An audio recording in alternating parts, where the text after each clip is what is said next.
Olá, pessoal, boa tarde. Vamos dar início, então, a mais uma aulinha da gente. Quero lembrar a todos que nós não teremos aula nesta quarta-feira, dia 21, né? Feriado. Então, só lembra, eu vou postar no site da gente um lembretezinho, né? Para que ninguém se esqueça, tá? Suponho que não, né? Ninguém vai esquecer de feriado, mas para que alguém esqueça. Então, quarta-feira nós não teremos aula. Então, nossa próxima aula será na segunda que vem, ok, pessoal? Bom, na aula de hoje, a gente vai falar sobre indutância. A aula anterior, essa e a próxima, elas seriam o que no capítulo anterior foi o equivalente à aula de aplicação, né? Mas, como nós temos diversas aplicações em diversos tópicos nesse capítulo, eu achei melhor não concentrar todas numa aula só. E a gente vai vendo as aplicações ao longo de cada temazinho que está sendo abordado. Ok, pessoal? Então, na aula de hoje, a gente vai falar sobre indutância. A nossa motivação para a aula de hoje é, em parte, entender por que todo filme de terror, né, tem sempre uma luz fluorescente piscando. Então, a gente, além de falar de indutância e etc., a gente vai falar um pouco sobre o funcionamento da luz fluorescente. Está muito ligado a isso que a gente vai estudar agora, certo? E nossa motivação, então, é tentar entender esse fenômeno que está aparecendo agora aí no quadro para vocês, que as luzes fluorescentes às vezes piscam desta maneira, né? Não estou me referindo àquela piscada rápida da luz fluorescente, rápida e normal dela, né, que é típica da luz fluorescente. Estou falando dessa em que, por um momento, parece que você vai ficar realmente num local escuro, né? Então, parte da motivação para a aula de hoje é tentar responder essa pergunta. Mas, para responder essa pergunta, a gente primeiro tem que falar sobre indutância. Então, imaginemos o seguinte: nós temos um solenoide, nós temos uma bobina aí do lado, no caso, essa bobina cinza, ela está sendo percorrida por uma corrente, o sentido está marcado ali, então ela entra na bobina pela esquerda, né, descendo, e sai subindo à direita. Então, o polo norte formado, né, induzido por essa corrente na bobina, ele aponta para a direita. Então, se você usar lá a regra da mão direita, acompanhar a circulação da corrente, você vai ver que o polo norte está para a direita. E, obviamente, como vocês sabem, a corrente aí passando por essa bobina vai gerar um campo magnético. E esse campo magnético, claro, vai depender da corrente, da intensidade da corrente. Então, a gente poderia afirmar que o fluxo magnético, dentro dessa bobina, causado pela corrente que percorre a bobina, é proporcional à corrente que a percorre. Acho que ninguém vai aparecer como surpresa para ninguém. Quer dizer, se não tem corrente nenhuma passando pela bobina, obviamente você não vai ter campo magnético. Quanto maior a corrente, maior vai ser o campo magnético induzido e, por conseguinte, a gente poderia afirmar que o fluxo magnético é medido através de uma superfície qualquer dentro aqui da bobina seria proporcional à corrente. E a constante proporcionalidade entre o fluxo magnético e a corrente, a gente vai chamar de indutância. E é esse L aqui. Então, a indutância nada mais é do que a constante proporcionalidade entre o φ entre o fluxo magnético e o I, né, a corrente. Quer dizer, quanto maior a corrente, maior o fluxo magnético, mas de quanto? Se eu dobrar aqui, o que acontece com o φ? Bom, vai depender dessa...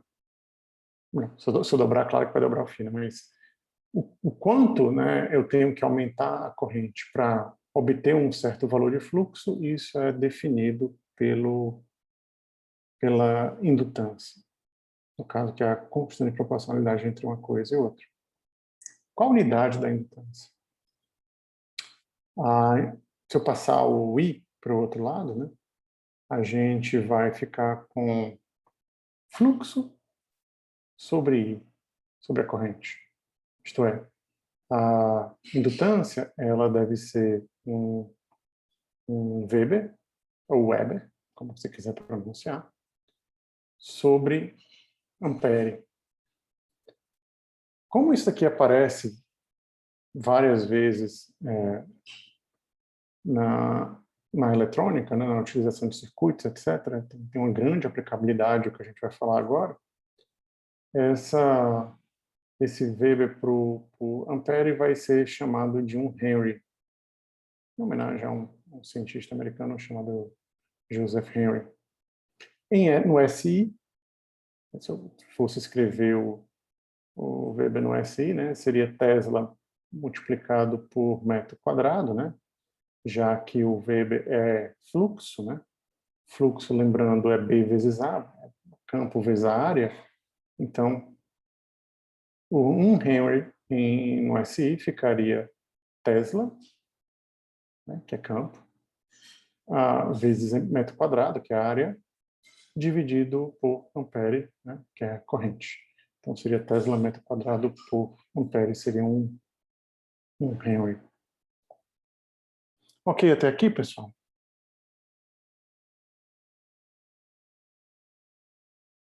Ok.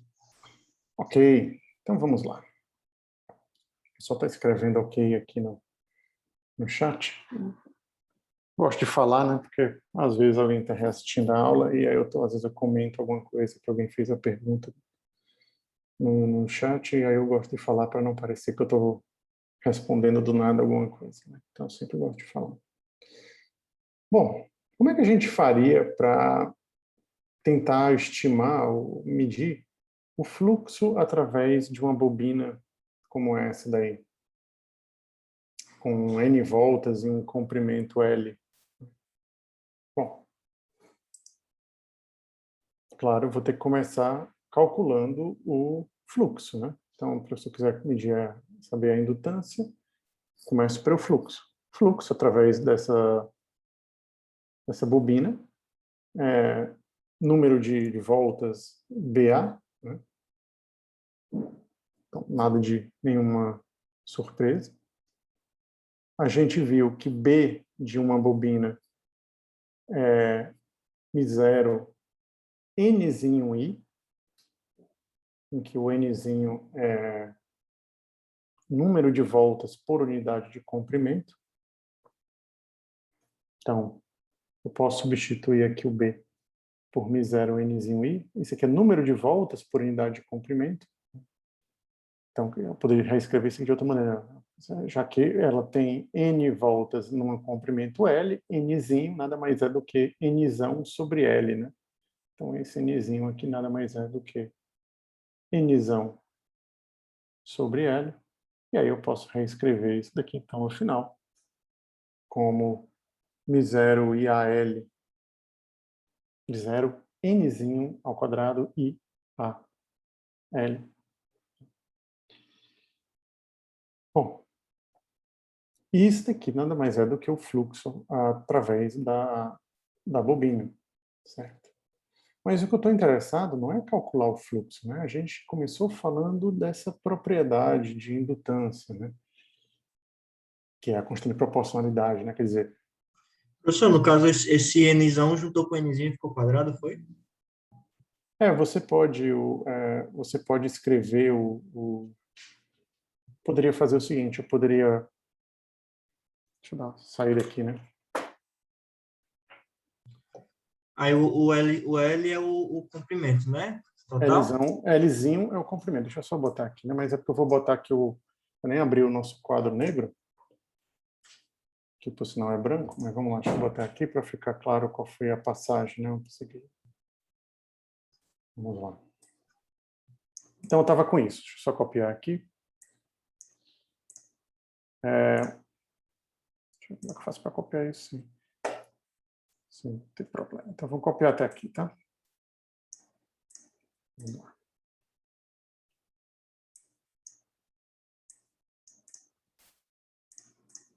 Então, eu estava com Nzão, Mi0, Nzinho I, que multiplicar. Eu posso multiplicar em cima e embaixo por L, né? Se eu multiplicar em cima e embaixo por L, eu não estou modificando essa fração. Estou multiplicando por 1. Né? L sobre L é 1. E posso passar esse L para cá. E aí eu ficaria com N sobre L, 0, N e A, L. Acho que até aqui ok, né? Mas esse termo aqui, ó, número de voltas por unidade de comprimento, é o que a gente chama de Nzinho. Como se fosse uma densidade de espiras, né? Quantas espiras tem por unidade de comprimento. Então, esse aqui é o Nzinho, de maneira que a gente fica com N0, aí esse Nzinho multiplica por esse Nzinho, aí fica N ao quadrado e a L. É interessante que é esse daqui, tá? M0, N ao quadrado e a L. É interessante trabalhar dessa maneira, porque a gente pode mudar esse AL para uma propriedade geométrica da espira, tá? Isso aqui, ó, A vezes L, lembra que o A é o A da espira, né? Então, essa áreazinha aqui, é esse azão, tá? Não confundir esse azão com o ampere, né? Com a medida de comprimento, com a medida de corrente, né? Então, a área... Então, fica a área vezes um comprimento. Então, isso daqui nada mais é do que um volume, né? Então, note que quando eu for substituir lá na expressão da indutância, que é isso aqui é fluxo, né? Então, isso aqui é fluxo magnético. Quando eu for substituir na indutância, que vai ficar fluxo sobre I, vai cancelar esse I, e vai ficar só propriedades da espira, vai ficar o número de voltas por unidade de comprimento. Então, se é uma espira que você enrolou ela de maneira que ela tenha 100 rodadinhas por metro, ela ficaria com 100 ao quadrado aqui, né? E isso daqui é o volume da espira. Então você só precisa medir, né, a área e multiplicar pelo comprimento dela. Então aí você fica só com grandezas geométricas da espira. De qualquer maneira, deu para entender de onde veio o Nzinho? Deu sim, professor. Beleza, então. Então, quando eu substituir esse fluxo aqui, ó, M0 N ao quadrado e AL, na expressão de indutância, que é essa daqui, fluxo sobre I vai cancelar I daqui, né? Foi encontrado aqui no fluxo com esse I da expressão, e aí você fica com o L, como a indutância de uma bobina, dependendo só de grandezas geométricas da bobina. Eu acho que até aí ok, né? Bom,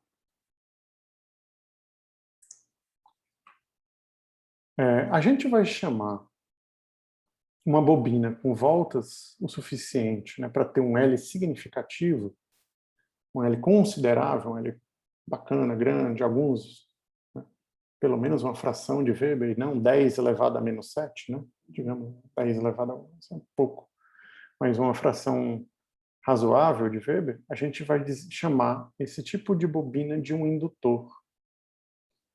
E quem já olhou um circuito, né, já abriu algum tipo de equipamento eletrônico, tá, já teve esse interesse, ou mesmo viu, às vezes, na bancada de um laboratório, etc., já viu com certeza um indutor. vou colocar a fotinha de um indutor aqui, ó. De um não, de vários, no caso. Então, tudo isso daí é um indutor. Até esse em cima, que é um indutor fabricado, né, totalmente de maneira artesanal, né? No fundo é um fio aqui nesse anelzinho aqui de ferrite, né?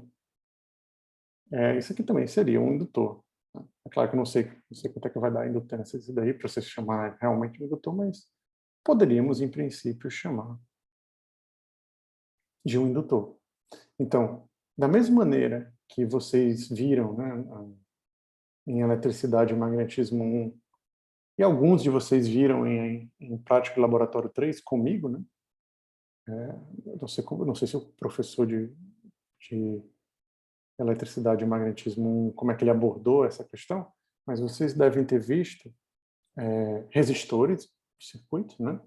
Estava vendo a parte de circuitos. Então, o resistor é aquilo que tem uma resistência apreciável. Aí a gente chama, quando a gente coloca um elemento no circuito que tem uma resistência apreciável, de resistor, medida em ohms. Vocês viram capacitores. Então, tudo aquilo que acumula carga, então tem uma certa capacitância apreciável. A gente coloca isso no circuito. Você chama aquilo de um capacitor.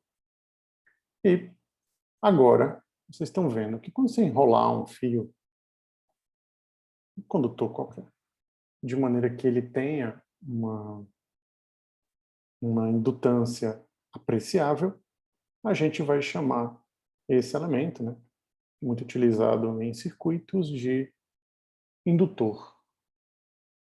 Ok, até aí, pessoal?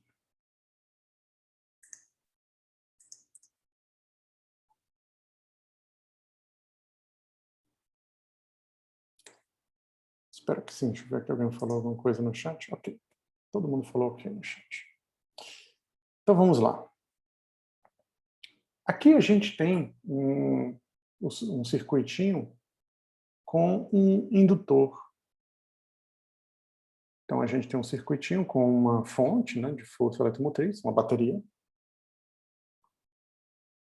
Ela dá origem a uma corrente, sentido convencional, então, vindo aqui do Azinho, Bzinho, Czinho, etc. Então circula no sentido horário essa corrente, passando por um elemento, um resistor, que você já conhece, e, por fim, passando nesse novo elemento agora, que a gente vai utilizar esse símbolozinho enroladinho aqui, ó, que seria, então, um indutor. Nada mais é do que uma bobinazinha enrolada, e aqui está ligada em série com a resistência e com a fonte. Ok? Espero que todos tenham visto e se lembrem das leis de Kirchhoff, né? Então, quando a gente tinha circuitos um pouco mais complicados, em geral a gente trabalhava com leis de Kirchhoff para resolver os circuitos, em vez de resolver fazendo isso lá, pegando resistores equivalentes, capacitores equivalentes, tentando reduzir o circuito a uma coisa mais simples, né?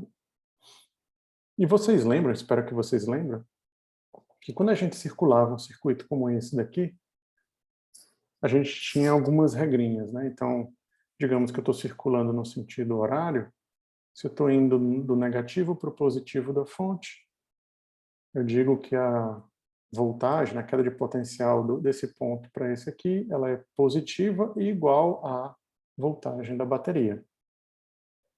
Indo aqui do A para o B, passando... Esse aqui é um interruptor, tá? Só porque eu peguei uma foto e nessa foto do circuito tinha um interruptor, mas ele só faz sentido, né? O circuito só faz sentido para a gente quando o interruptor estiver ligado, né? Senão não tem um circuito, ele vai estar aberto. Então, esqueçam essa parte aqui do S. Então, passando aqui, se a gente for circular no circuito do A para o B, indo então, passando sobre o resistor, como a gente está seguindo o sentido da corrente, a queda aqui vai ser I que multiplica R, né? Só que aqui vai ser uma queda mesmo, então ela é negativa. A gente precisa afirmar alguma coisa a respeito da queda aqui. Quer dizer, indo do B para o C, como é que ficaria a queda de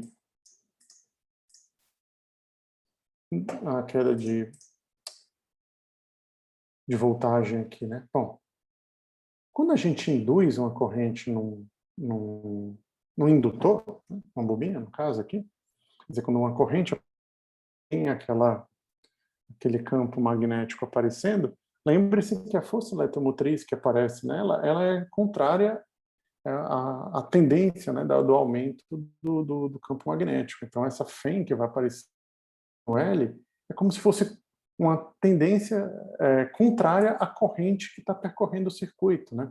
Então, é como se, da mesma maneira que a resistência ela vai, digamos, causar uma dificuldade à passagem de corrente, e é por isso que você tem no fundo uma queda de potencial ali, menos IR, aqui também você vai ter uma queda.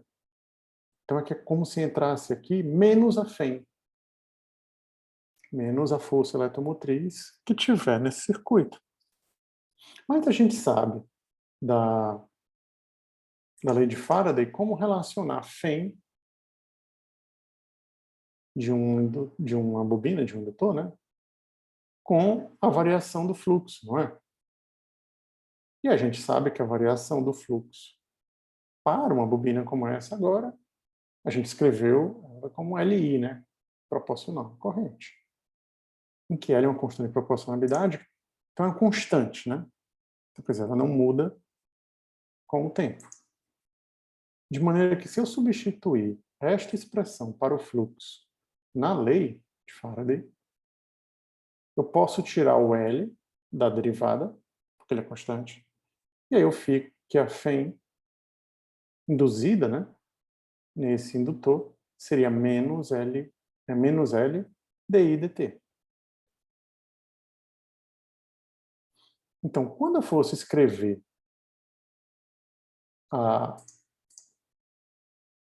as leis de Kirchhoff, a lei de Kirchhoff, no caso, da primeira, né, a lei das malhas, para esse circuito ficaria εE, né, se esse aqui for um epsilon, né, ou um E estilizado, então seria FEM zero aqui, positiva, vindo aqui do A para o B, menos IR, e vindo aqui do B para o C, então, menos L dI dt. Essa expressão aqui, ó.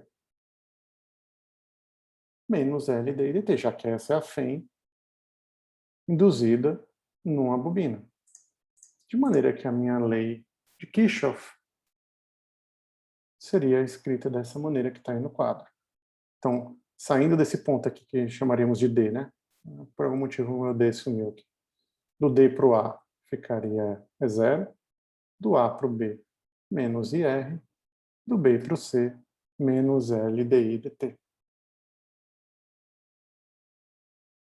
E a gente está fazendo isso daqui, a lei das malhas, no caso, da malha, né? Só tem uma malha aqui. Porque, lembra, a lei das malhas está ligada à conservação da energia, né?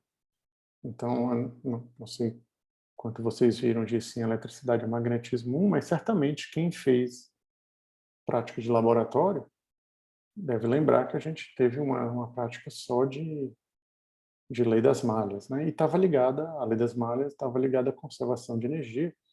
A gente fazia medida de potencial aqui no circuito, né? Então, indo e voltando para o mesmo ponto no circuito, a variação de potencial era zero, né? Já que está trabalhando essencialmente com coisas conservativas aqui. Então, isso aqui é outra maneira de falar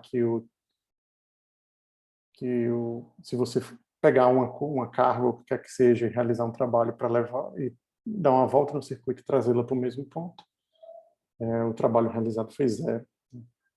Então, a integral de caminho fechado da força vezes a distância, né, que me dá o trabalho, ou aqui no caso, do campo vezes o dl, né, vai te dar zero.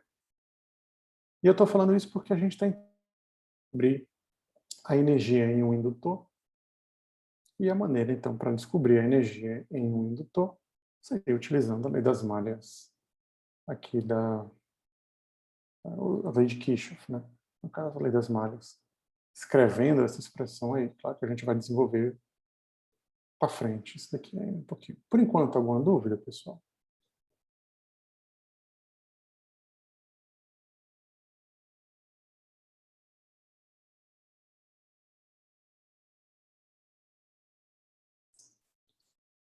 Ok, quem se manifestou aqui no chat, escreveu que não.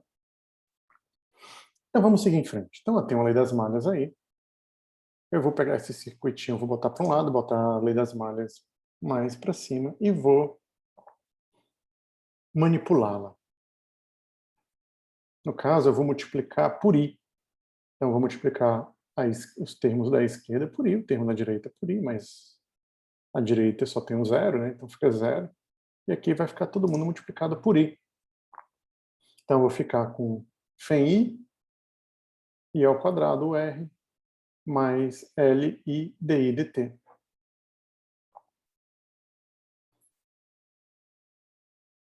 Então aqui eu tenho um termo, né? Não exatamente de energia, né? No caso aqui multiplicando por I, aqui é como se fosse, aqui é uma queda de potencial, né? Aqui é uma voltagem vezes I. Então isso aqui vai ficar com unidade de potência, né? Vai ficar com watt, né? Vai ficar com volt vezes ampere, né? Ou volt coulomb por segundo, que você poderia escrever como joule por segundo, né? Então você tem um watt, é a potência. No fundo isso aqui vai me dar potência. Então, a potência da bateria vai estar distribuída, né, no resistor, né, a potência dissipada no resistor vai então ser I ao quadrado R, essa aqui é uma das expressões para potência, no caso, potência no resistor. E a potência no indutor, LI, DI, DT. Bom, é claro que eu falei para vocês, eu queria encontrar a energia do indutor, então tem que fazer mais alguma coisa, eu estou com potência, né? Então tem um termo de tempo que não é interessante aqui para mim. Então, vou olhar aqui a potência, no caso, no indutor, que é LI, DI, DT, e vou escrever, então, né, no caso, energia como DU, DT. Então, a energia neste indutor aqui, a energia magnética, né, armazenada no indutor, a derivada dela com relação ao tempo é igual a isso, né? Já que a derivada da energia com relação ao tempo é potência, né? Então, desta igualdade aqui, eu poderia passar esse dt para o outro lado, né? Matar alguns matemáticos de raiva e cancelar dt com dt, ou manipular aqui as derivadas, né, para sumir com a derivada. Mas é claro, a gente é físico, então a gente vai dizer que passou para o outro lado e cancelou, de maneira que eu fique com uma expressão como essa daí. Então a derivada, o diferencial da energia armazenado num indutor é LI DI. Se eu quiser, obviamente, a energia total armazenada e não o diferencial dela, eu tenho que integrar. Então, integro de um lado e do outro.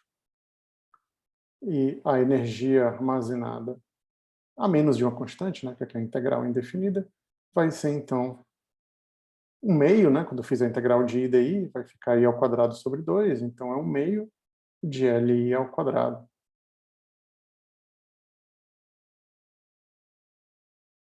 Então, quando eu tenho uma corrente percorrendo uma bobina, essa bobina vai dar origem, essa corrente vai dar origem a um campo magnético dentro dessa bobina, né?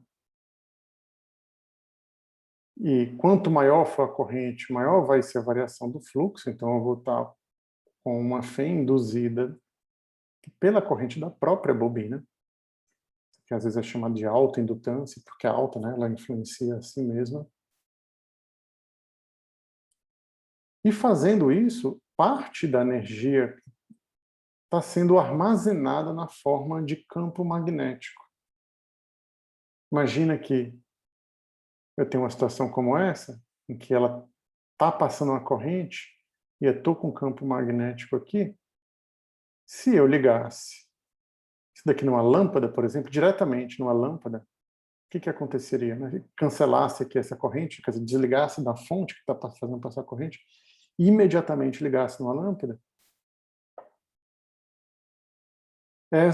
esse indutor aqui ele poderia descarregar a sua energia na lâmpada, fazendo-a brilhar.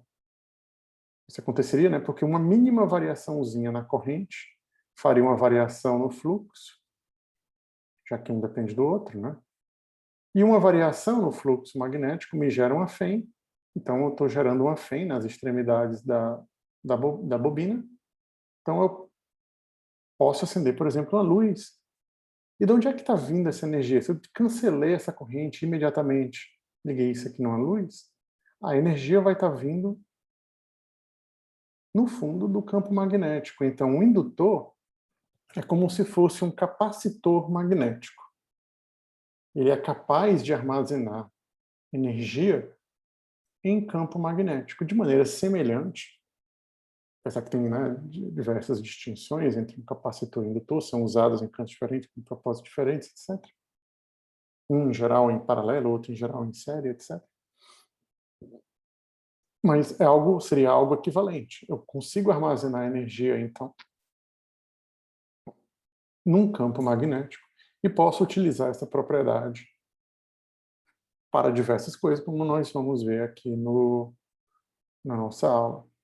Então, o indutor, ao ser percorrido por uma corrente, gera um campo magnético dele. Essa corrente, o fluxo do campo magnético vai depender da corrente. Então, enquanto essa corrente estiver variando, quando houver variação dessa corrente, você vai ter uma FEM induzida no indutor, pela corrente que passa no próprio indutor.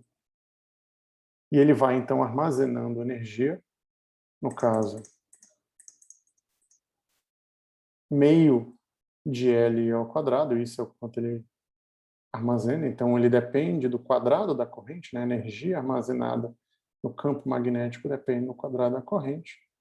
E a gente vai ver para que uma possível utilização para um indutor num circuito. Agora, se ninguém tiver nenhuma dúvida. Alguma dúvida, pessoal?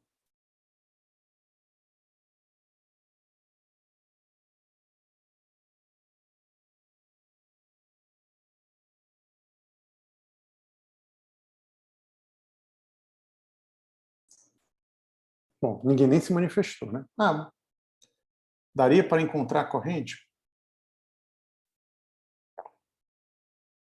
Se você souber alguma coisa, sim, né? Se você...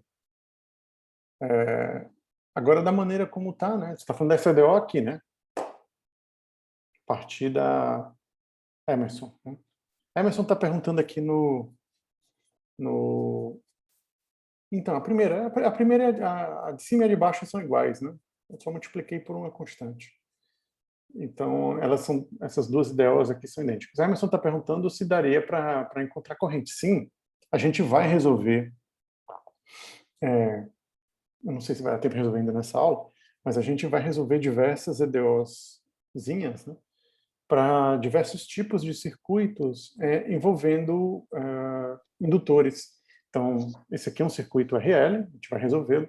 A gente vai resolver circuitos RLC, né, que é indutor com capacitor, e RLC, que é resistência capacitor-indutor. Tá? A gente vai resolver essas EDOs, mas eu queria, por enquanto, não fazer isso. Podia ser, Emerson? Para a gente falar um pouco mais para que serve, etc., fazer uns probleminhas mais bobos, e depois a gente vai realmente para trabalhar com os circuitos e resolver as equações diferenciais. Ok, pessoal? Por enquanto, o que a gente quer que fique guardado? Existe uma propriedade de indutância. Essa propriedade ela é geométrica, da mesma maneira que a capacitância é geométrica.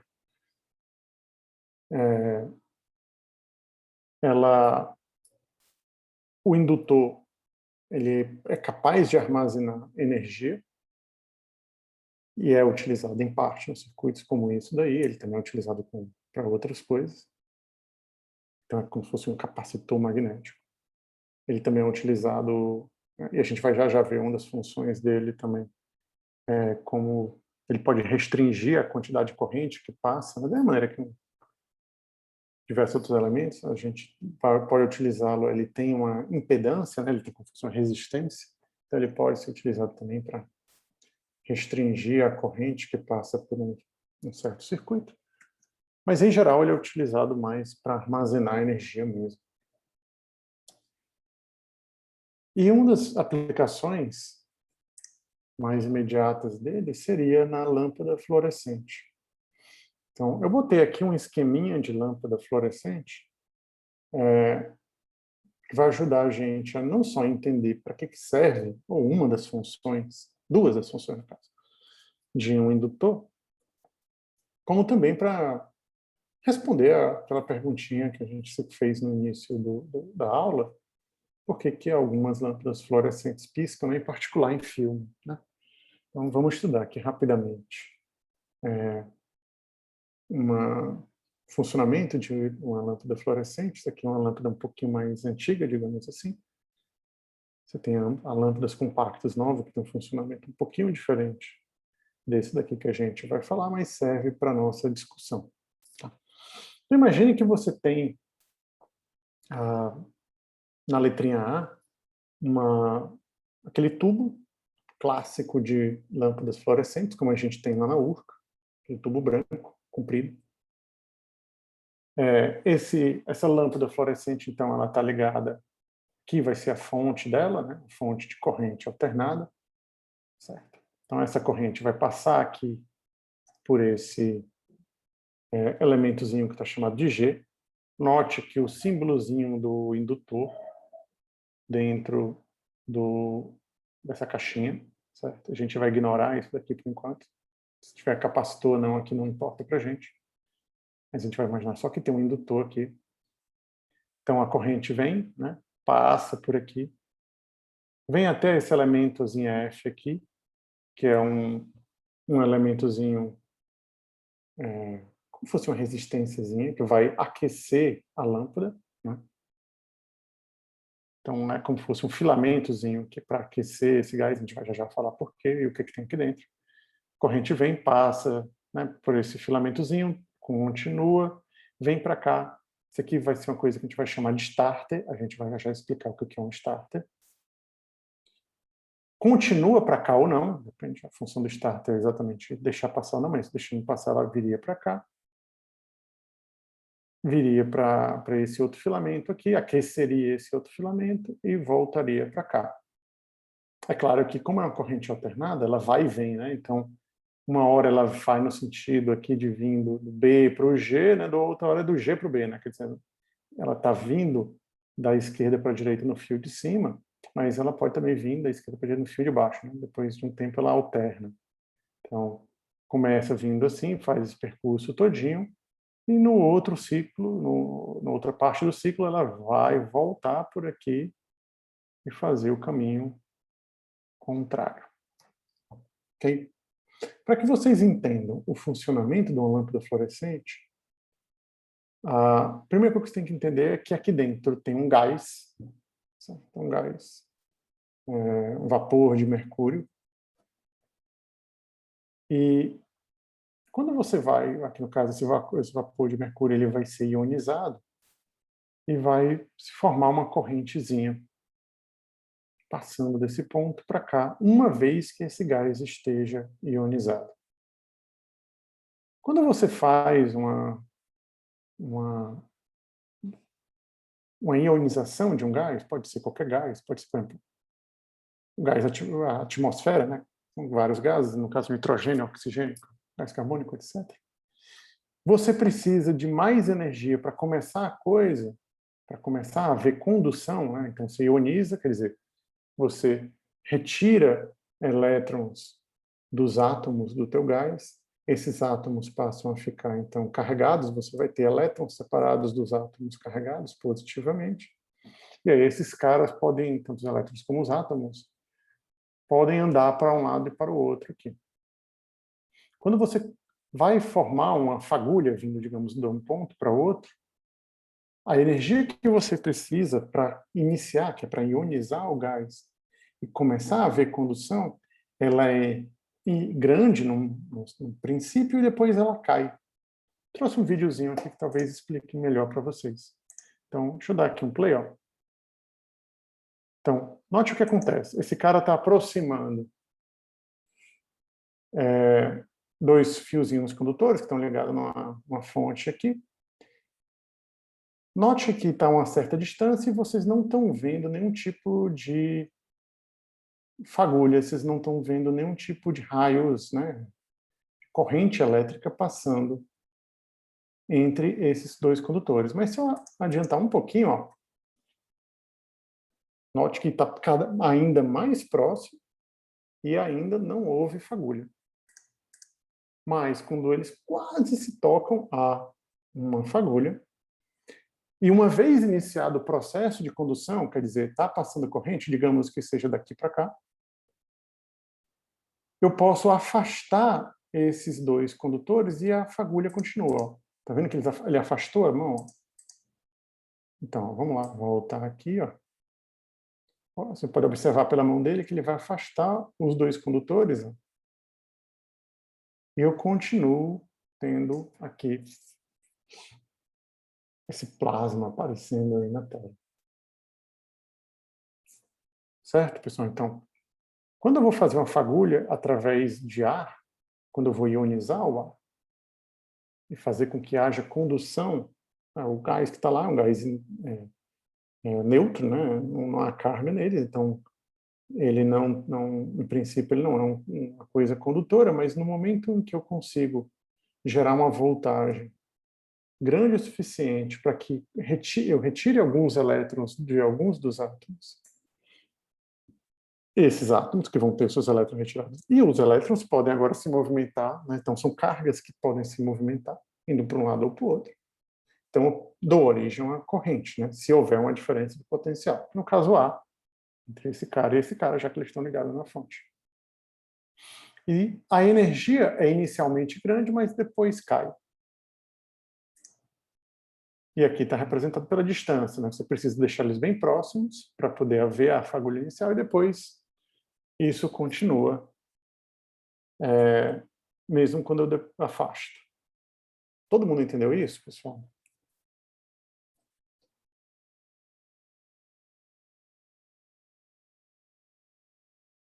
Sim, entendi.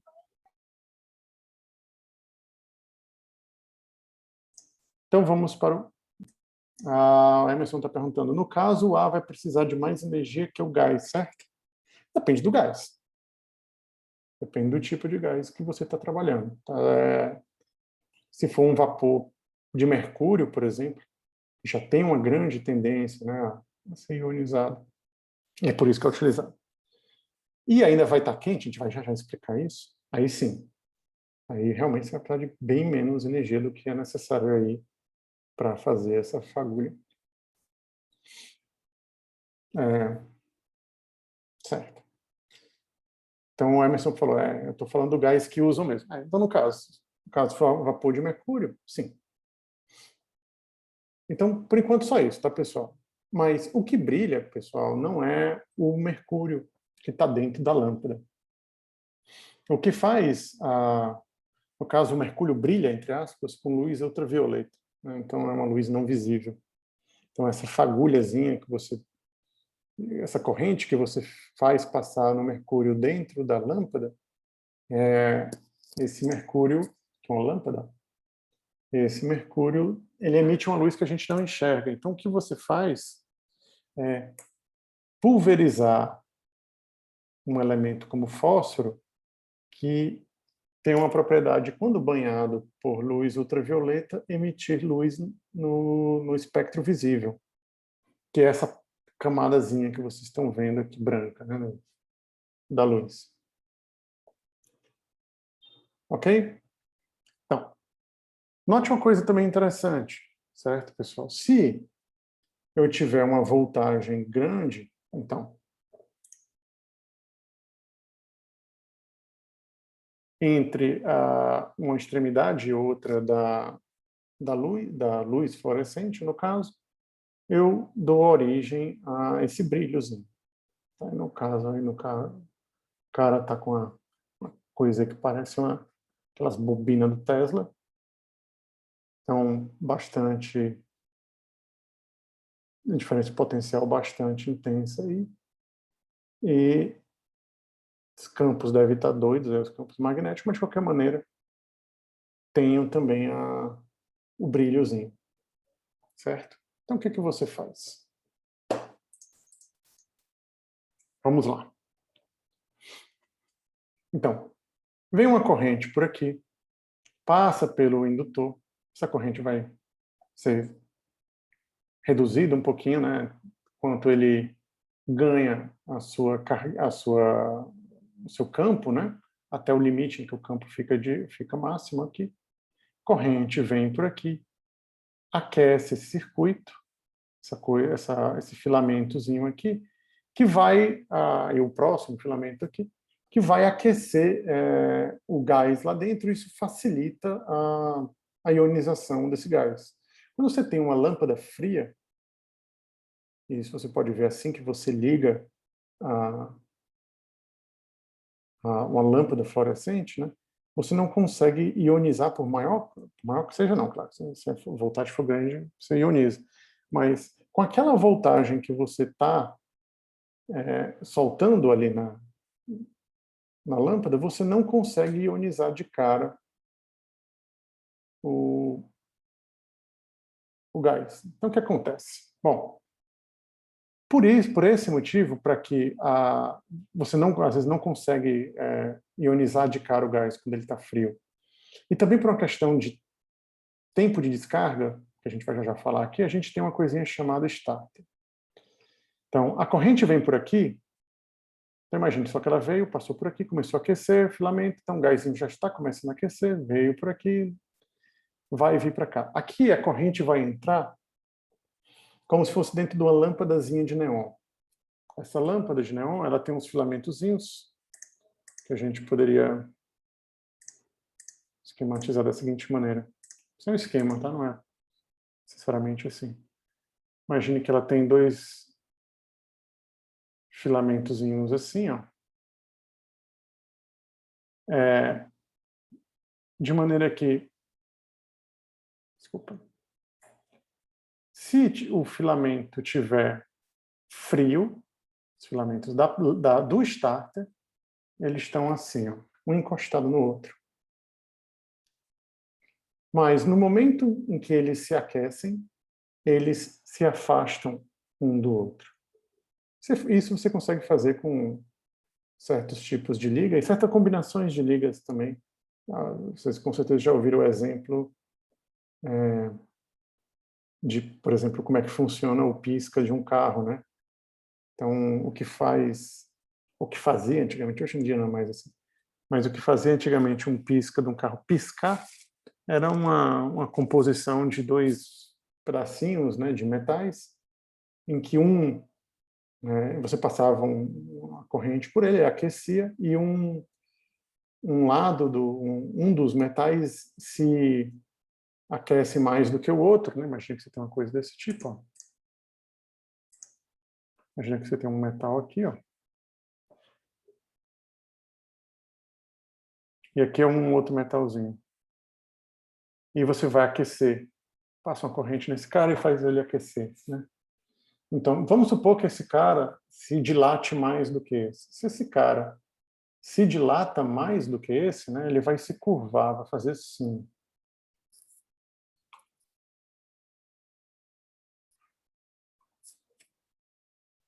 Então, se você imagina que quando ele está frio, ele está encostando em uma coisa que fechando um circuito, passa uma corrente aqui, ele se aquece, essa coisa se desgruda do resto do circuito, e aí você abre o circuito, quer dizer, para de passar corrente.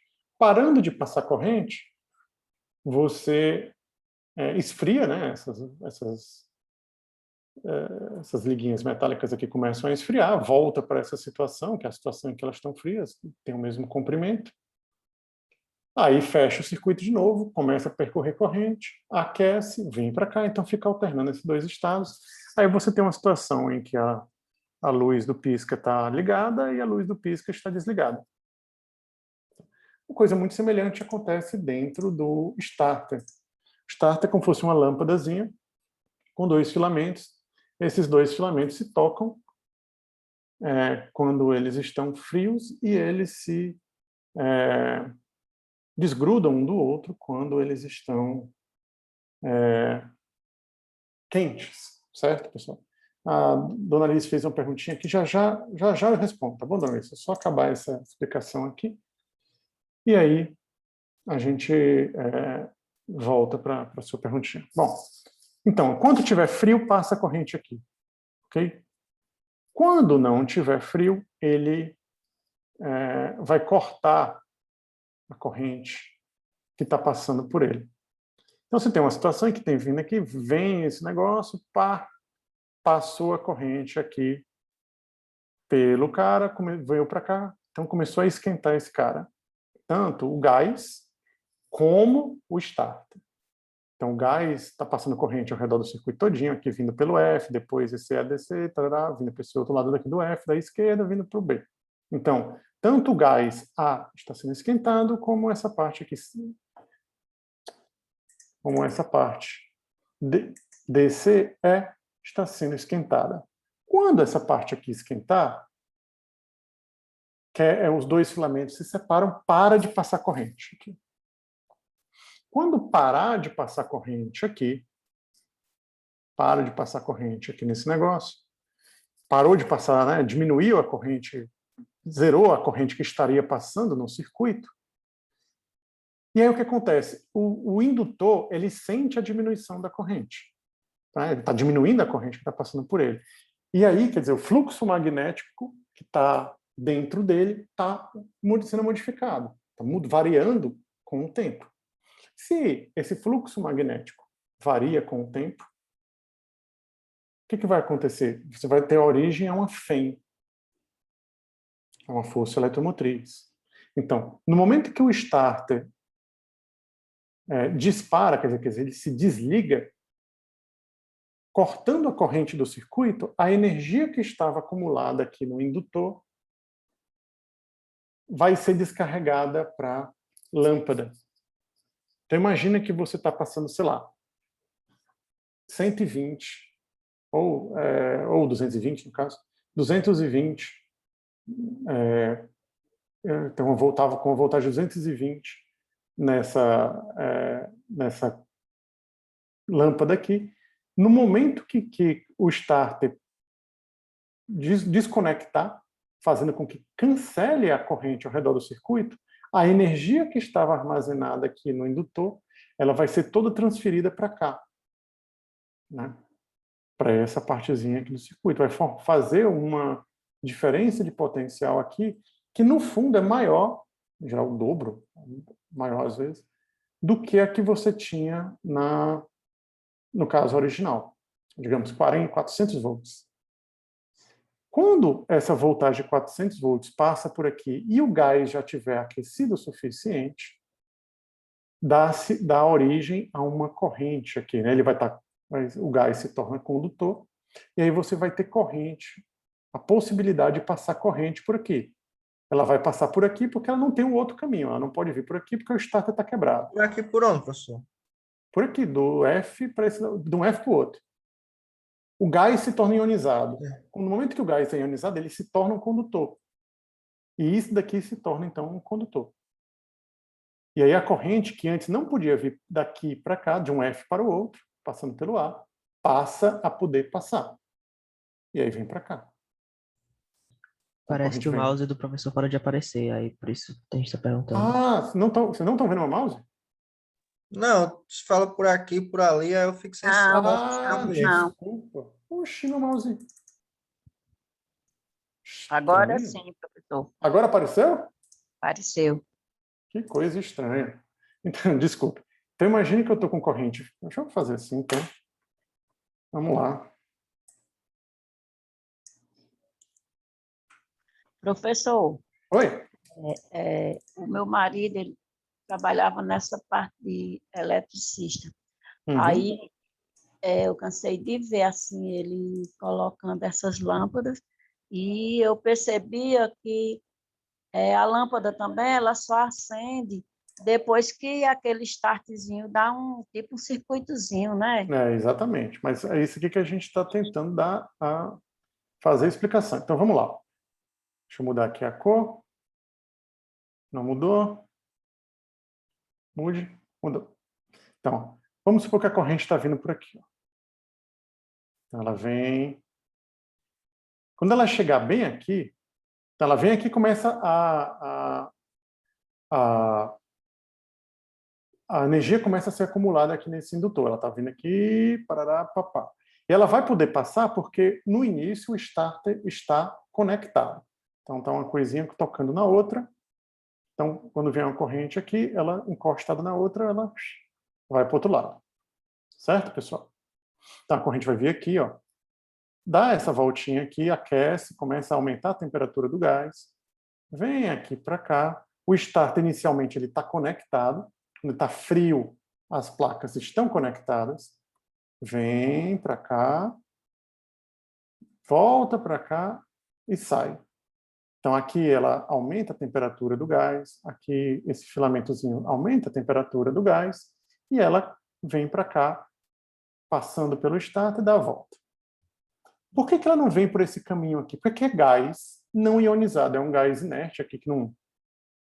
O vapor de mercúrio não está conduzindo, então ele não está ionizado, então ele não consegue conduzir. Então ela não pode vir para cá.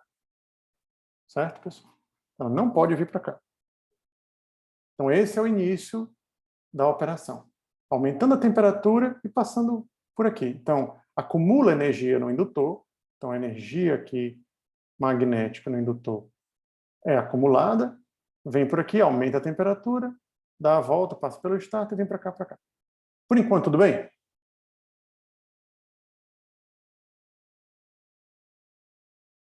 Espero que sim. Então, vamos lá. Vou tirar até esse X daqui, porque agora vai já mudar a situação. Pronto. Aqui está comum. Então, depois, vai chegar uma hora em que a energia está acumulada aqui, e isso daqui, o starter se desgruda. Esquenta tanto que desgruda. Faz assim, ó, pá. Então, isso aqui não é mais válido. Você tem essa situação. Note que não vai passar, então, corrente, nem para cá, nem para cá. Vamos ver qual poderia ser o caminho da corrente. Ela viria para cá. Aqui ela não pode passar, porque o gás ainda não está ionizado. Mas, quando ela vem para cá, ela não pode passar, porque o starter desgrudou. Então, liguei, acumulou, esquentou um pouquinho, não está ionizado, esquentou o starter, desgrudou. Acabou a corrente. Até aqui tudo bem, pessoal? Então passou a corrente no início, agora já vai parar de passar. Tudo sim. Beleza? Então vamos lá. Então desgrudou. Não pode passar corrente por aqui. O que vai acontecer com a energia que está armazenada no indutor? Bom, quando caiu a corrente aqui, né, quando parou de passar corrente pelo indutor, o fluxo magnético vai variar. No caso, ele vai diminuir. Porque ele depende da corrente. Vai começar a corrente diminui, o fluxo magnético diminui. Se o fluxo muda, você tem a origem a uma FEM. Então, no momento que isso daqui acontecer, você vai ter uma descarga de toda a energia que estava armazenada no indutor.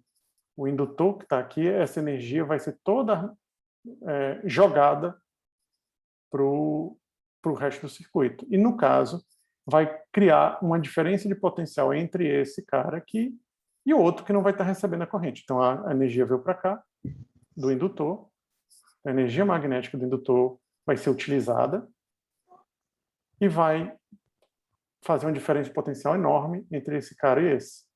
Professor, Oi, esse indutor que o senhor está falando é uma peça que eu esqueci quadrado é o o nome, balastro. eu não sei se é indutor o nome da peça, uma peça pesada que ficava dentro da calha, é isso? É esse daqui, ó. Deixa eu mostrar o que é um balastro. É esse daqui, ó. Sim, isso mesmo. É Tá? porque eu estava esquecido o nome, então isso aí é onde que fica a carga acumulada. Isso, exato. Não, no caso não é carga. Ele acumula na forma, não de carga, ele acumula na forma de campo magnético. Tá? Campo Na carga, magnético, quem né? acumula é o capacitor. E Ah, tá o certo, indutor acumula na forma de campo magnético. Então, certo. essa energia aqui vai ser descarregada todinha na lâmpada. O gás, que já está um pouquinho mais aquecido, já ficou mais tranquilo dele ser ionizado, se ioniza, quer dizer, eu tiro elétrons do mercúrio, né? Então estava com os elétrons tudo girando aqui, pá, um deles eu, consigo tirar. De outro átomo, o outro, consegue tirar. Então eu vou ter formações de cargas positivas, né? Que é o átomo sem o elétron, e os elétrons, cargas negativas, eles podem, que são gás pode se mexer, então ele pode ir para um lado ou para o outro. Então, se esse cara estiver carregado negativamente, esses caras vão vir para esse lado e esses outros caras... Opa! Contrário. O positivo vai para esse lado e o negativo vai para o outro. Então, começa a ter corrente aqui dentro. No momento que começa a ter corrente aqui dentro, então pode passar corrente, eu vou ter corrente passando assim, ó.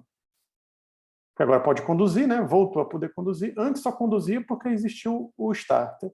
No momento que o starter esquenta e se desconecta, esse cara dá uma descarga, ionizando o gás fica ionizado, consegue conduzir, e aí fica com corrente só nessa parte aqui do circuito. E aí o indutor, ele passa, como a corrente, a fém dele é contrária à corrente que passa, né? Lembra que tem a lei de Lenz, né? Sempre contrária à variação do campo magnético. Então ele vai agir como se fosse um elemento para reduzir a corrente e fazer com que não queime aqui a luz. Tá? Se você jogar uma corrente intensa por muito tempo, ela queima. Então, depois que ele jogou energia, ele ainda tem uma outra funcionalidade. Ele vai aumentar aqui a impedância, que a gente chama como se fosse a resistência do circuito, reduzindo a corrente que passa. Então, repetindo, corrente vem pelo starter e pelos filamentos, enquanto o starter estiver funcionando, ligado. Uma hora o starter esquenta e se desliga, e os filamentos estão quentes também. Começou a melhorar a possibilidade de ionizar o gás. No momento que ele se desliga, que o starter se desliga, o indutor que está aqui, que é do balastro, que eu não faz sentido de botar duas palavras novas, né? O balastro, que é esse treco enorme lá, como a dona Alice falou, a caixa lá pesada. Ela é pesada porque você tem um monte de componente dentro dela, um monte de enrolamentos, né? Um monte de fio enrolado. Bom, esse cara se descarrega todinho na lâmpada, ioniza o gás. Quando ele ioniza, ele é capaz de conduzir e você passa a ter corrente nesse sentido.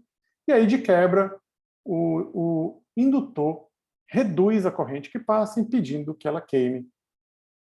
Note que você precisa de uma energia grande no início, e essa energia grande é fornecida pelo indutor, mas como a gente viu no videozinho, uma vez que o gás está ionizado, você pode até afastar os condutorzinhos que continua tendo aquela descargazinha.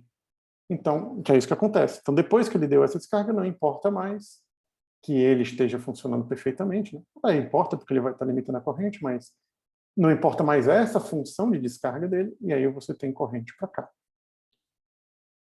Deu para entender esse funcionamento, pessoal? Deu. Beleza por enquanto? Então, podemos seguir?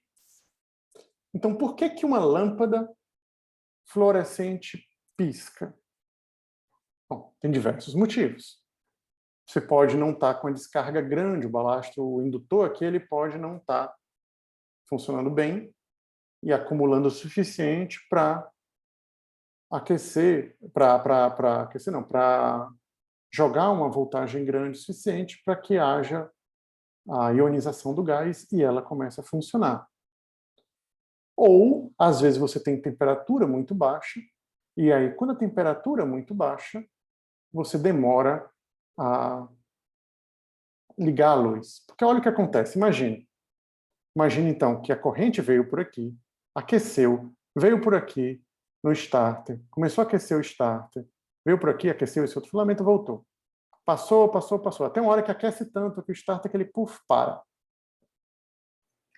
Esse cara dá um impulso de voltagem, mas o gás não estava tão frio, sei lá, o dia estava tão frio que essa descarga não foi legal para ligar. Ou, que é uma coisa que também acontece, que é uma questão de fase, que é uma questão de se está no momento correto desse cara dar a descarga, porque às vezes a corrente alternada, tem hora, eu não quero entrar nesse detalhe agora porque a gente não viu corrente alternada, mas esse cara tem que dar a descarga na hora que ele está com a maior energia possível, e às vezes não coincide do starter se desligar no momento que o indutor está com a maior energia possível. Quando isso não acontece, quer dizer, quando a energia não é suficiente por qualquer motivo que seja, porque está frio, ou porque não estava no momento ideal de carregamento, entre aspas, desse cara, o que vai acontecer? Bom, jogou aqui, ionizou o gás, deu uma piscadela, o gás jurava que a lâmpada ia ligar, mas o gás não consegue conduzir, corta a luz, né? Para de piscar, para de acender, fica preso, fica escuro. Esse cara, em algum momento, vai esfriar de novo o starter. Quando ele esfriar, ele se conecta de novo e aí dá origem a um outro ciclo.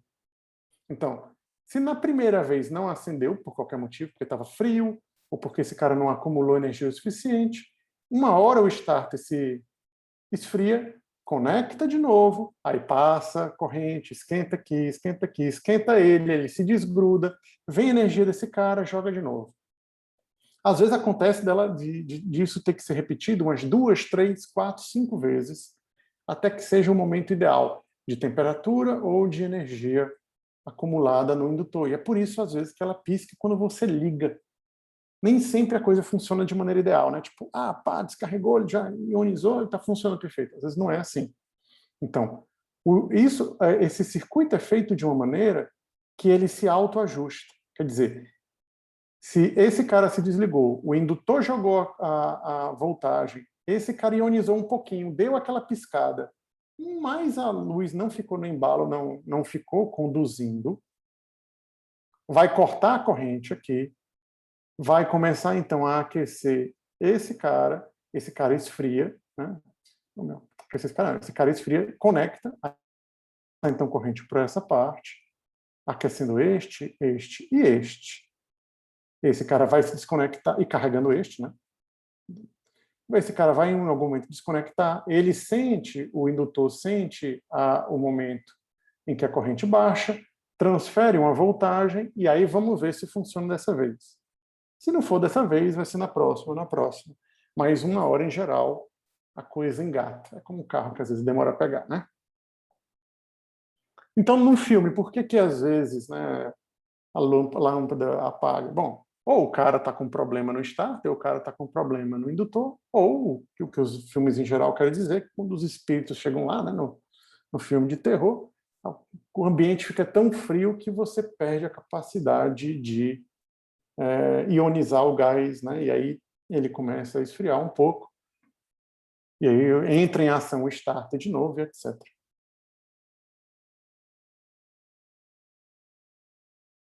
Não tem problema, você está perguntando aqui, se o starter abrir no momento em que a corrente está no sentido contrário, já que a alternada ainda funcionaria, funciona, não importa o sentido da corrente. Esse cara vai descarregar, no momento que ele se desligar, ele esquentar o suficiente para se desligar, esse cara descarrega. Joga uma descarga para cá. E aí funciona do mesmo jeito. E uma lâmpada fluorescente, ela funciona melhor em corrente alternada do que corrente contínua. Se você tem corrente contínua, um desses filamentos vai ser o cátodo e o outro vai ser o anodo.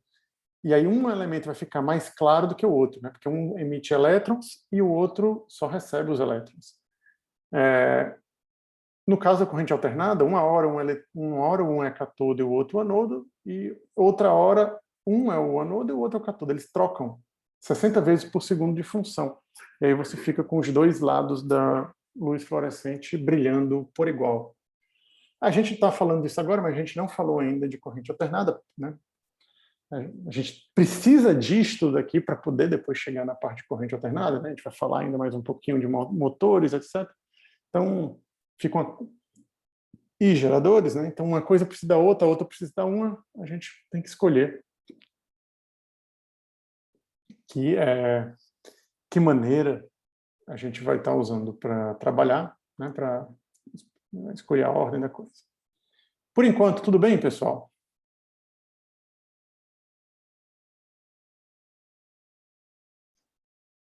Ok, então é por isso que uma lâmpada tem esse tipo de coisa. Bom, então, só para ficar claro aqui, balastro, o indutor está dentro desse negócio aqui, sabe? Se eu botar aqui, deixa eu ver se tem algum balastro antigo aqui. Alguém mostra um. Nem abriu, não. Deixa eu ver se tem. Vocês verem. Hoje em dia o balastro escrevi errado. Ele é eletrônico, ele deixou de ser tão pesado porque ele não é mais, não tem mais esses indutores dentro dele. Deixa eu ver se aqui dá para ver.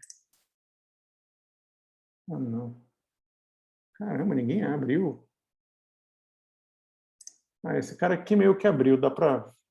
Não dá não. Aqui são vários enrolamentos, tá? É como se fosse uma bobina aqui, uma bobina aqui, uma bobina aqui. Ninguém abriu esse bicho.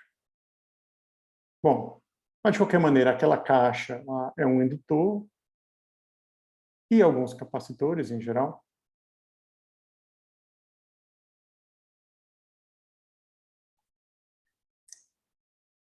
Talvez aqui dê para ver, né? Que é como se fosse um transformadorzinho, o balastro no fundo é um transformadorzinho, mas não está. Mas de qualquer maneira, se vocês forem um dia mexer numa... Professor, há pouco tempo, ali nas instalações lá da Da URP, URP lá tinha, né?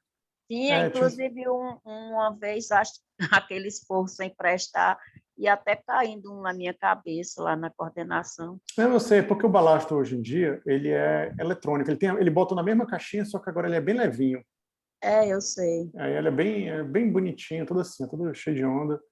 E não é mais o antigão que tem que é como se fosse um transformador, quer dizer, que é um fio enrolado. E o starter, galera, só para ficar claro aqui, starter é esse aqui, ó. Não sei se vocês já viram. É um tubinho, pronto, aqui, ó. São uns bichinhos assim. Ó, aqui é um starter dentro, que é como se fosse uma lâmpadazinha. Não sei se vocês estão... Aqui ele, ó, desmontado. Então, opa. Não aconteceu o que eu queria. É como se fosse uma lâmpadazinha. Deixa eu ver se esse dá para ver melhor. Não, até é pior. Queria um grande. Mas ele é, no fundo, como se fosse uma luzinha, tá? Uma luzinha dentro dele, ó. Com dois filamentozinhos que se afastam quando ele se aquece. Então, se você for instalar uma luz fluorescente,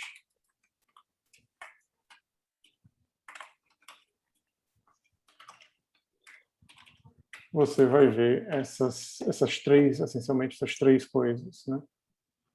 Você vai ver... Eles não botam aqui, rapaz. Você vai ver os starters, você vai ver o balastro, que é aquela caixa, e a lâmpada. Beleza, pessoal? Alguma pergunta com relação ao funcionamento da lâmpada e a piscadela que ela dá?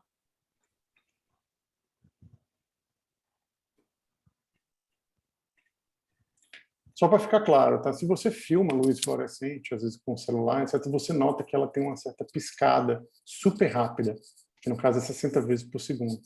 Isso não é um problema de funcionamento de nenhuma peça. Isso é porque a corrente alternada, ela tem ciclos, como o Emerson perguntou aí, ela vai para um lado e para o outro 60 vezes por segundo, e aí, no caso, ela vai estar formando pulsos, né, brilhos, 60 vezes por segundo. Então, no fundo, ela apaga e acende várias vezes por segundo. São tantas vezes por segundo que você não nota. Mas isso não tem nada a ver com o mau funcionamento da luz fluorescente. Já essas outras aqui, essas fluorescentes compactas, que são desse jeito, elas funcionam um pouquinho diferente. Tá? Elas têm... O balasto dela é eletrônico, nota que ela é bem menor aqui, né? Então, o que limita a corrente, etc., é um semicondutorzinho, como fosse um chipzinho, entre aspas. E a voltagem dela o que dá a voltagem também é um coisinho eletrônico, que dá aquele impulso inicial também eletrônico. E, por fim, não sei se vocês notam, ela pisca, esse tipo de luz pisca muito menos do que esse tipo aqui, ó. Então, a compacta, ela pisca muito menos do que esse tipo aqui. Isso porque há uma conversão do número de pulsos de 60 vezes por segundo para um número muito maior. E aí você não nota as piscadas, ou nota, praticamente não nota. É quase impossível você notar o número de vezes que ela pisca por segundo, porque é um número muito mais elevado. Por outro lado, essas lâmpadas aqui, o balasto dela em geral é feito, né, num país que eu não quero citar aqui o nome, mas aí você sabe que em geral a qualidade já não vai ser tão boa e a vida útil dela acaba sendo muito menor do que uma lâmpada como essa daqui. Essa daqui, se você comprar um balasto de qualidade e um starter de qualidade, você vai usar durante anos. Essas aqui às vezes não duram nem um ano. Ou não duravam, né? Já que a gente não usa mais nenhuma das duas. Agora tem que usar LED. Né? O negócio é usar LED, que tem outro princípio de funcionamento. Vocês vão ver isso lá em quântica. Dúvidas, pessoal? Não.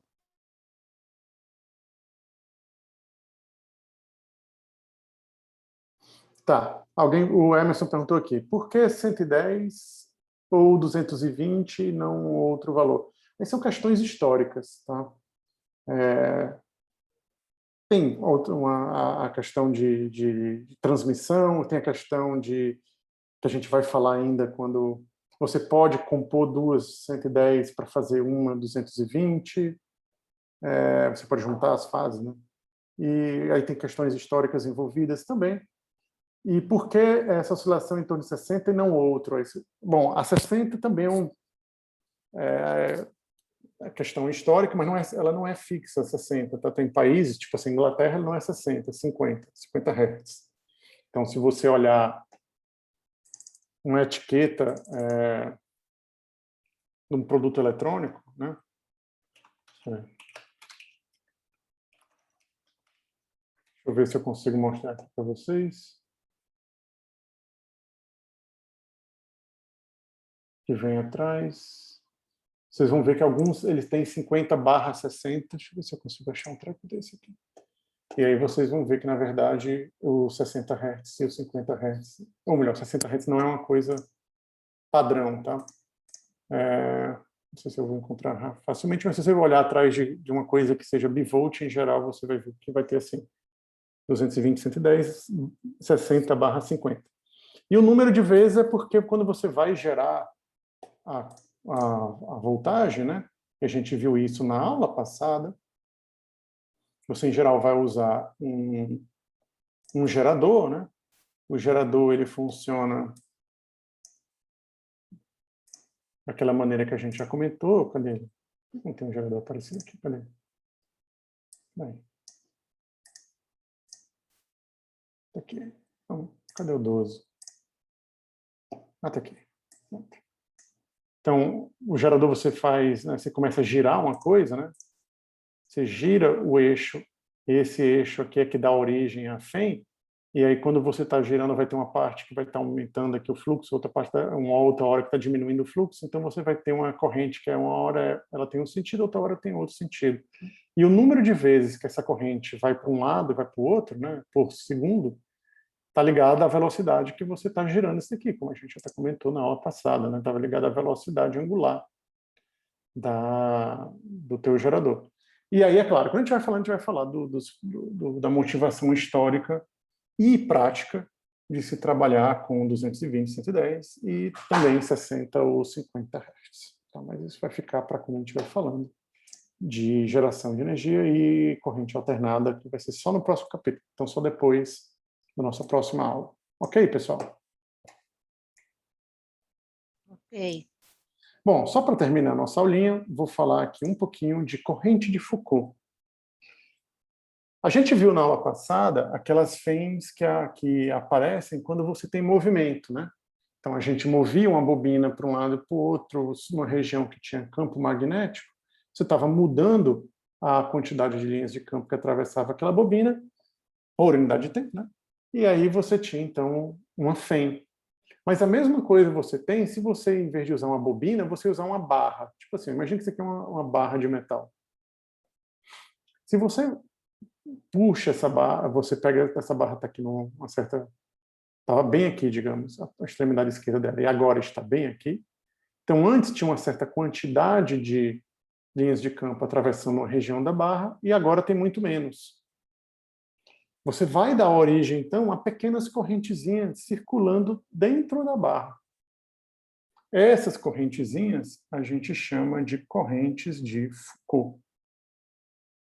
São correntes que se manifestam dentro de condutores. Então, você tem condutores grandes, tipo assim, uma barra de metal, coisa desse tipo. Se você varia o campo, ou se ele passa para uma região que tinha campo e depois deixou de ter, ou não tinha e passou a ter, quer dizer, variou o campo de alguma maneira, você tem correntezinhas parasitas, né? As correntes que aparecem dentro do próprio metal. E essa coisa tem uma aplicação super legal. Então, por exemplo, existem freios de trens elétricos às vezes utilizam isso, que são que utilizam esse princípio. Então, imagina, a gente viu que quando você pega uma espira e por ela faz passar uma corrente, né, e está variando o fluxo, a gente viu que a força é contrária ao movimento da espira. Imagine que você tem um trem se movimentando sob trilhos. Então, o trilho está parado, quem está se movimentando, obviamente, é o trem. Se você coloca um imãzão, no caso, embaixo do trem, virado para o trilho, né? Ou um eletroímã, né? Quer dizer, uma bobina que vai dar origem a um campo magnético, que é um eletroímã. No momento que você fizer o campo ficar bem intenso, né?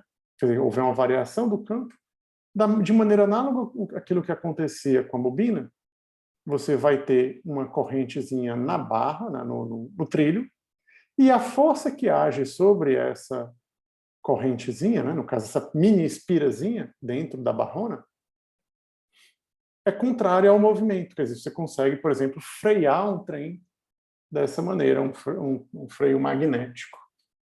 E essa seria, então, uma grande aplicação das correntes de Foucault. Professor, mas então nesse caso os eletroímãs teriam que ser espaçados de tal forma que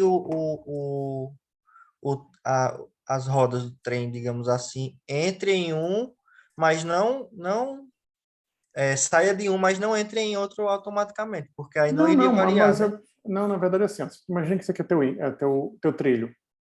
Imagina que está aqui a roda não, a roda obviamente não vai estar. Imagina que aqui está a roda do trem, tá? Se você fizer um cabozinho aqui, um mastrozinho, digamos, e colocar aqui uma bobina, eu vou fazer ela assim de lado, mas ela não era para estar assim, tá? Que é só para simbolizar. Ela, na verdade, é para estar, o eixo principal dela é para estar entrando no quadro, né? Entrando ou saindo do quadro. No momento que essa bobina for ligada numa corrente, vai aparecer campo magnético. Então, nessa região aqui do trilho, esse aqui é o trilho, ó, em azul claro. Nessa região aqui do trilho, nessa região aqui, ó, como houve uma variação do campo magnético, antes não tinha, agora tem, vai ter uma corrente. Digamos que a corrente seja, no caso, assim. Certo? Até aqui tudo bem? Então, isso aqui está pendurado no trem. Uma bobina, quando eu passar a corrente por ela, aparece campo magnético, vai induzir uma corrente girando assim no trilho. Tudo bem até aí? Sim. Então, ok. A força que vai, no caso, esse cara, ele vai empurrar a bobina para cá. Só que o trilho, obviamente, é preso no chão.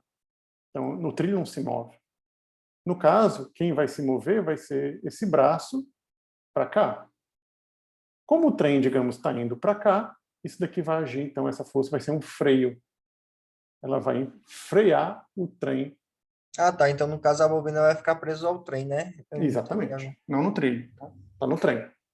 E aí você tem esse freio magnético aí.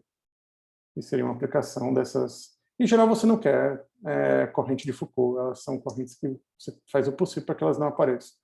Mas aqui no caso, como a gente não vai mexer muito com... A gente está vendo mais física, né? E não propriamente circuitos.